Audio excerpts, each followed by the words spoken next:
கருணையின் விழிகளால் கடையோனையும் ஒரு காவிய கவிஞனாய் அடையாளம் கண்டு செல்வராமாயணம் என்னும் இலக்கண பாக்களாலான புதிய ராமாயண காவியத்தை புனைய வைத்த இறைவன் ராமனை வணங்கி அந்த ராமனுக்கு எனது நன்றியை சொல்லுகிறேன். செல்வராமாயண காவியத்தை தொடர்ந்து பார்த்து ஆதரவினை வழங்கி வரும் அன்பு மிகுந்த நெஞ்சம் கொண்ட அனைவருக்கும் எனது அன்பான வணக்கம். கடந்த பகுதிகளில் செல்வராமாயணம் என்னும் இந்த புதிய ராமாயண காவிய தொடரில் 386வது பாடல் வரை நாம் பார்த்துள்ளோம். அதன் தொடர்ச்சியாக இந்த பகுதியில் 387வது பாடல் மற்றும் அதன் விளக்கம் ஆகியவற்றை பார்ப்போம். செல்வராமாயணம் அயோத்தி பருவம், கைகேயி காலம்.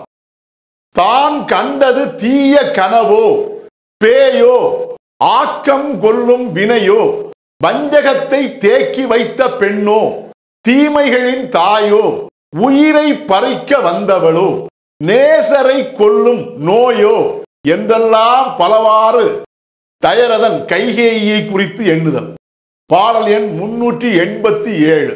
தீக்கனவு கண்டேனோ தேவி இல்லை பேய் இவளோ ஆக்கங்கொள் வினை மகளோ அனல் நரக வாய் இவளோ தேக்கிய வஞ்சகத்தவளோ தீங்கனைத்தின் தாய் இவளோ நீக்குவள் என் உயிர் இவளோ நேசருக்கும் நோய் இவளே. இதுவே அந்த 387வது பாடல். இந்த பாடலுக்கான விளக்கத்தை காண்போம்.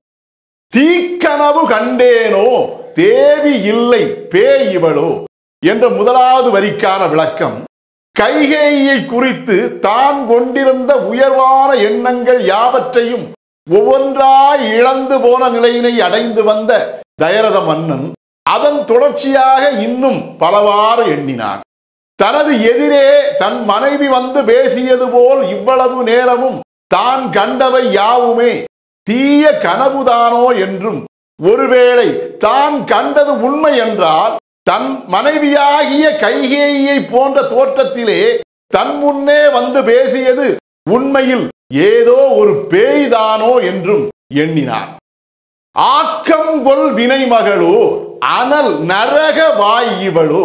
அவ்வாறு நினைத்தவன் அதை தொடர்ந்து ஆக்கம் என்னும் நன்மைகள் யாவையும் அழிப்பதற்காக வந்துள்ள ஆக்கம் கொள்ளும் தீய வினைகளின் மகளோ இவள் என்றும் நினைத்ததுடன் தன்னுள்ளே தங்கிய உயிர்களை வாட்டி வதைக்கும் அனல் மிகுந்து எரிக்கும் தன்மை கொண்ட அனல் நரகத்தின் நுழைவாயிலே இவள்தானோ, அதனால்தான் இவளது வார்த்தைகள் யாவும் அனல் போல் எரிக்கின்றனவோ என்றும் நினைத்தான். தேக்கிய வஞ்சகத்தவளோ தீங்கனைத்தின் தாய் இவளோ. அவ்வாறெல்லாம் நினைத்தவன் அதனை தொடர்ந்து நீண்ட நாட்களாகவே தன்மேலும் ராமன் மேலும் தேக்கி வைத்த வஞ்சகத்தினை கொண்ட வஞ்சக மகளாக இவள் இருந்திருப்பாளோ என்றும் நினைத்தான்.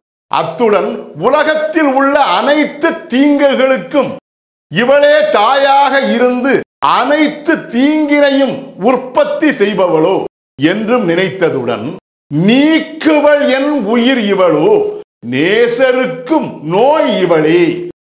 தனது உயிரையும் இவள் எடுத்து விடுவாளோ என்றும், நேசம் கொண்டவருக்கும் கூட பாசம் கொண்டவருக்கும் கூட நோயாக திகழும் மிகவும் இழிந்தவள் இவளாகத்தான் இருப்பாள் என்றெல்லாம் எண்ணி எண்ணி மனம் குமைந்தான். இதுவே இந்த பாடலுக்கான விளக்கம். செல்வராமாயணத்தின் 388வது பாடல் மற்றும் அதன் விளக்கம் ஆகியவற்றை அடுத்த தொடரில் காண்போம். செல்வராமாயணத்துக்கு உங்கள் அன்பையும் ஆதரவையும் தொடர்ந்து தருமாறு அன்போடு கேட்டுக்கொள்கிறேன். அனைவருக்கும் நன்றி, வணக்கம்.